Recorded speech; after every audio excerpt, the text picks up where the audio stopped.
Yes, this is Rupel Boom. Is it season 23 now? Episode 2, making it to March 2043. Hello, hello.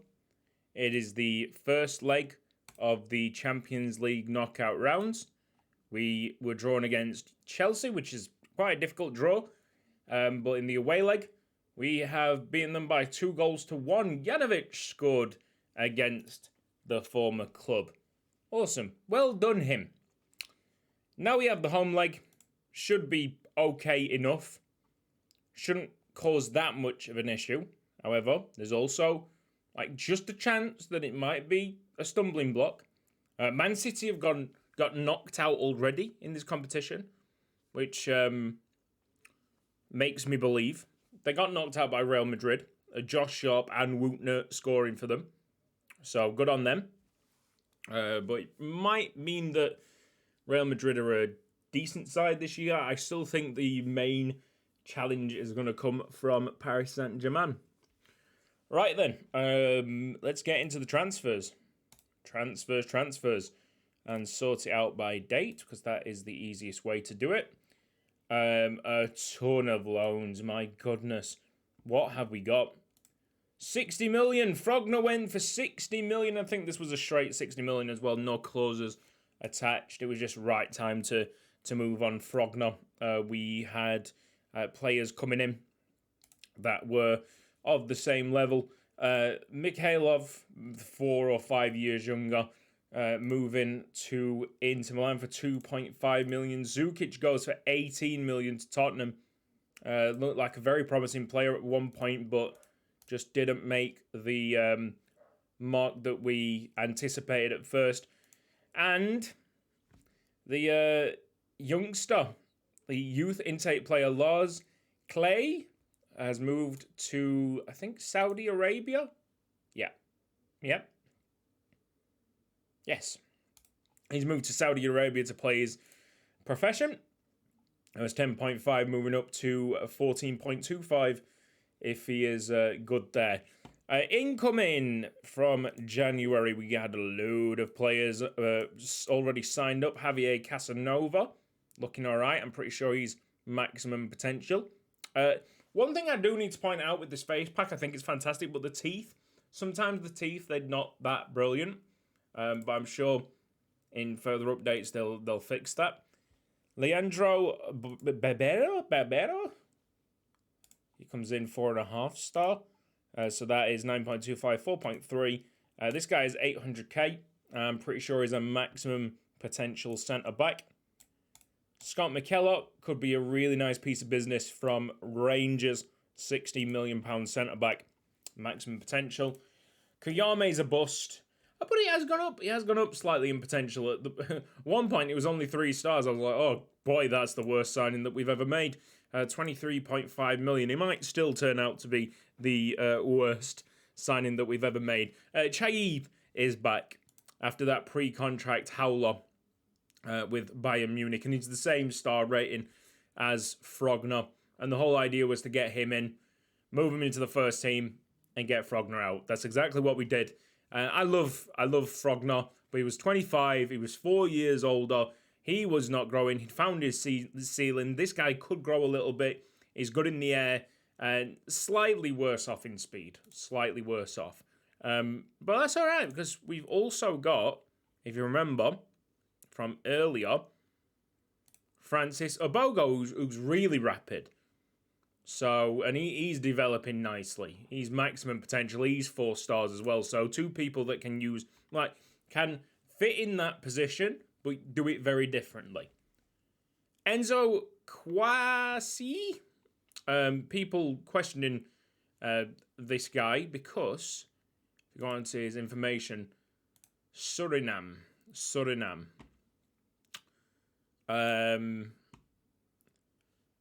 Is that like a country populated with players with Asian faces? I don't know. Some people say that it didn't, so that's a strange one. Anyway, Enzo Kwasi's Dutch, but also Surinamese, I think they call them.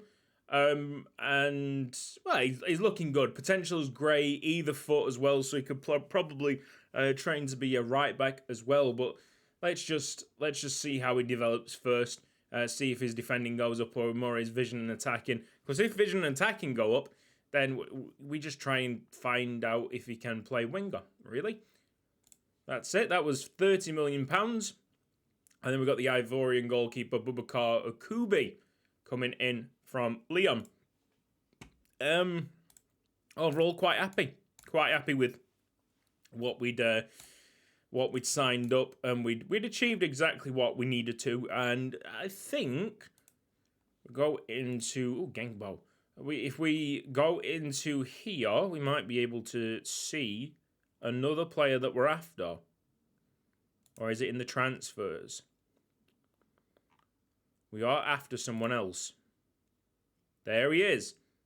It's been confirmed. Florian Promel, £40 million transfer for this maximum potential German winger. Playing on the left wing apparently for Stuttgart, even though he's right-footed, so he'll probably cut inside.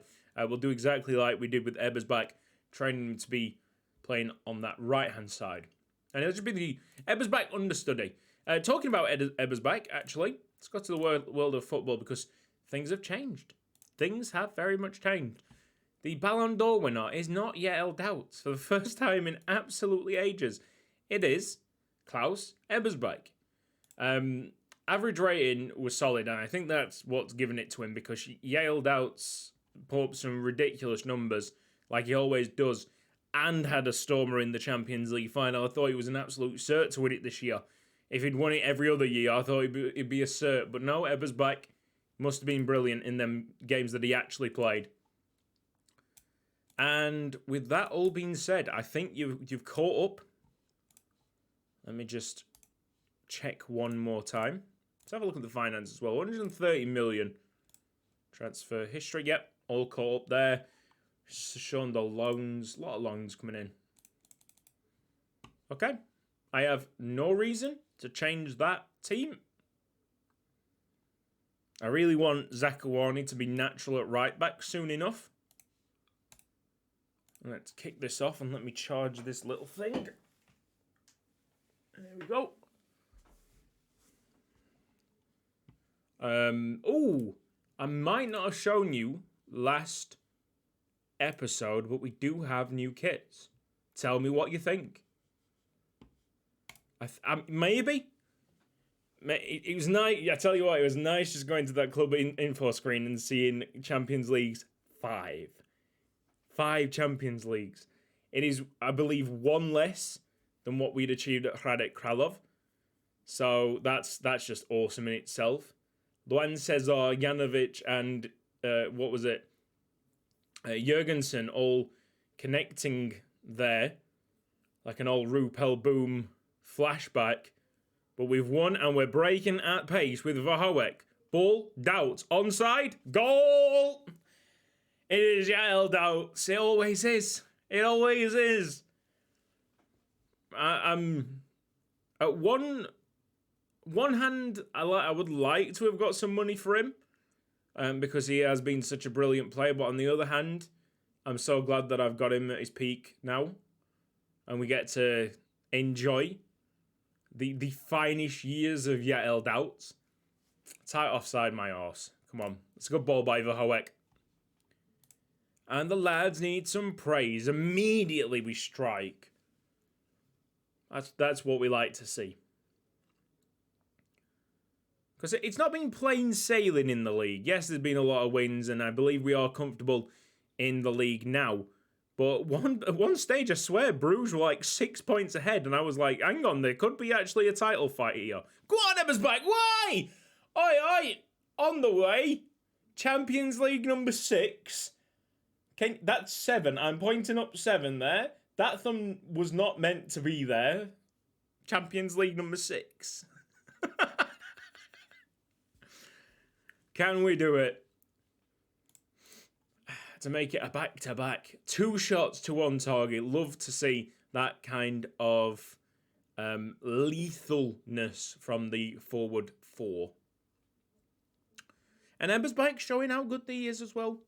Let's have a sip. I've also got half a bag of eaten Cheetos next to me.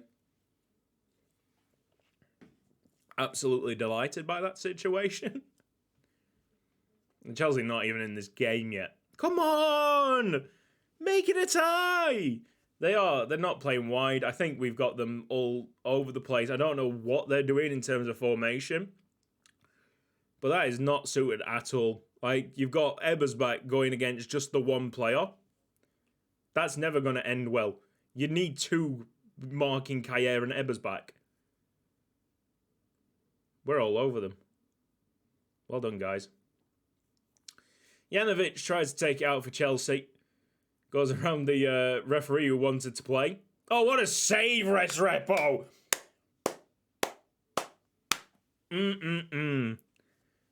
Best goalkeeper in the world.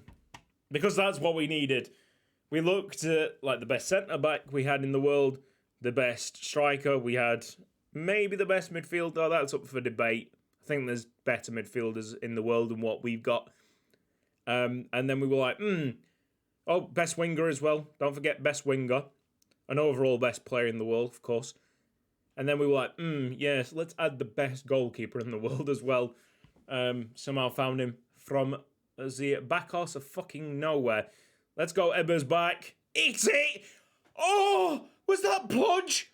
Was that Plodge? Mate, Plodge has been fucking unreal this year. Plodge has scored about 11 goals from centre-back. The entire season is being ratioed by Plodge. Look at this. Look at the state of this guy. 11 goals. 9 in the league from 19. That's a centre-back. Some returns. I'm pretty sure he just took that shot. That would have been absolute limbs. We're ripping them apart. They cannot deal with this. They should never have gone that narrow against us.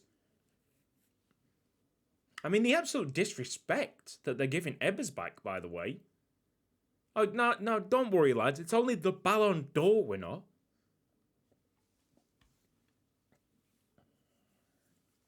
This could have been a tough game, a closer game than what it is. But unfortunately, the Chelsea manager that I can't click on, hang on, the Chelsea manager seemed to have been, Ruben Diaz, seems to have been stuck in his own ways. He has not got great stats, to be fair. Still trying to improve as a manager, I guess. He wishes that he was as good as a manager as he is a centre-back, basically. Yeah, really poor call by him. I wouldn't be surprised if he was sacked for something so stupid. Across, Ebersbach. We're looking for another one, Zakawani. Just piling on the pressure. Collins has got... I mean, where has he got? He's got nothing to head to. Plodge. Oh, get ratioed by him. What a delivery. Doubts. This is glorious stuff. Chaib. Kaye. And again. Oh, Chaib's offside. The ball back to Chaib. Oh, why you gotta start that glorious passing play, even though it's probably the right call. Yeah, disallow the goal due to the offside by Boualem Chaib. It's nice to tell you right now that there is nobody like Chaib this season. I've got everybody signing. Go on, Chaib! Kaya! Oh my goodness, they're going to disallow that! Kaya is apparently off. Oh, mate, it's not for Hoek's day, really. That did not look offside. We will have a look at this replay. Maybe an inch or two. Throw some praise in there. Not really surprising that all our best stuff is coming from the wing. Havenor usually deployed as a centre mid for me. Maybe because, I don't know, we've got good wingers. Preferably wouldn't like... I'd see him as a Mazzala. Like, maybe not an upgrade on Janovic, but definitely can do a similar job. I don't know why they'd want him at deep line playmaker. But we're gonna go there. We'll actually go Boris Saric. I think he's just a bit more. Aiden can only get to 4 stars now. Only 3 stars at 23 years old. Time's running out for him. Carafina's got the yellow card. I mean, bring on Izella, why wouldn't you? Confirm. Hey, maybe Metod Plodge is the best centre-back in the world now. Maybe it's not Izella. Watch it, Izella will score from this now. Oh, Verhoek!